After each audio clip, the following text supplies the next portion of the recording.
So, Lone Rider here, and I wanted to talk about the history of Union County's ban on mountain biking, originally at Watchung Reservation, and then, of course, since 2016, expanded to every park in the county. And the first thing I wanted to talk about is that I couldn't find any information about this, any clear law in the books or ordinance, anything that banned mountain biking or said you couldn't ride your bike on the trails in the park. So, after trying to find out what was going on and what the basis for it was and yada yada, and I couldn't.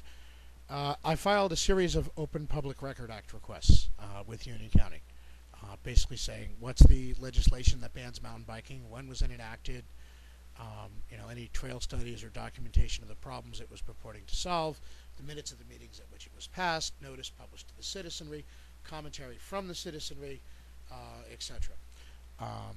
And what I got back was interesting. What I got back was basically a statement by the government that said, we don't have anything to provide you about the passage of an ordinance because the freeholders never acted to ban mountain biking. The act in question, of course, being the passage of an ordinance. However, in the same Open Record Act response, the government said that, well, there was this old ordinance and it banned mountain biking, and we just arbitrarily suspended enforcement of it in 1993.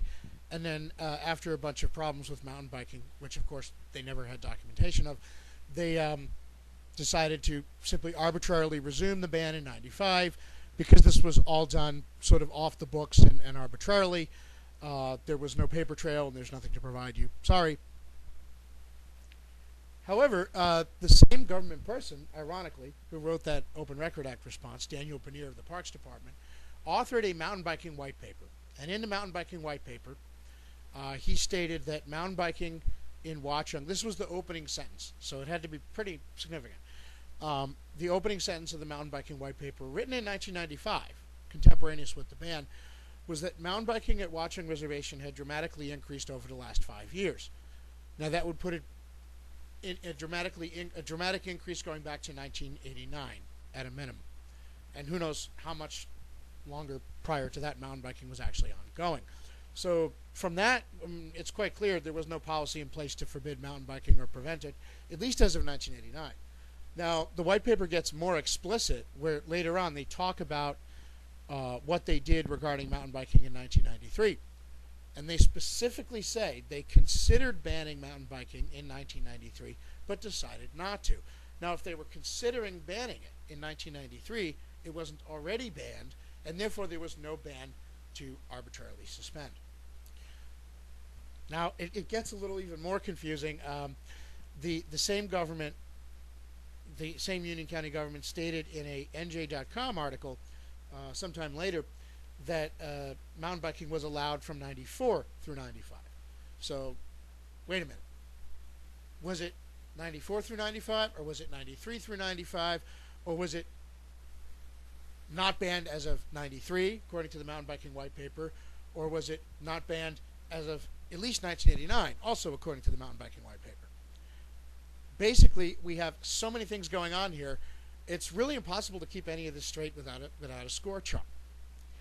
And at the end of the day, after a long time of filing Open Record Act requests and poring over documents, one thing became very clear. The only thing the government could agree on amongst itself, after having over 2 decades to get its story straight about the history of the ban, the only thing they could really agree on is that the ban was composed by the unelected, behind closed doors, without any public knowledge at the time or input, and that they had not documented a single problem with mountain biking, despite it being allegedly so widespread. Wow. So I guess I just wanted to ask, is this how you want your government to be conducted? Because I don't. I mean, whether or not you like the idea of mountain bike access, or whether or not you even care about the idea of mountain bike access, this is one of those things that when you look at it and you realize that there's umpteen different stories about what happened, somebody's not telling the truth. Somebody's not, on the same page. And clearly, we can look at this and say, this is not how we want our government to be conducted. If nothing else, we don't want decisions about, how a public resource is utilized and how people are excluded or not excluded to be made by the unelected, behind closed doors, without any public knowledge. This is just so not cool. So, But it certainly looks interesting when you try to map it out and say, well, what happened when, and actually put together a timeline, and it ends up looking like spaghetti because there's lines and arrows and everything all over the place, and nobody can get their damn story straight.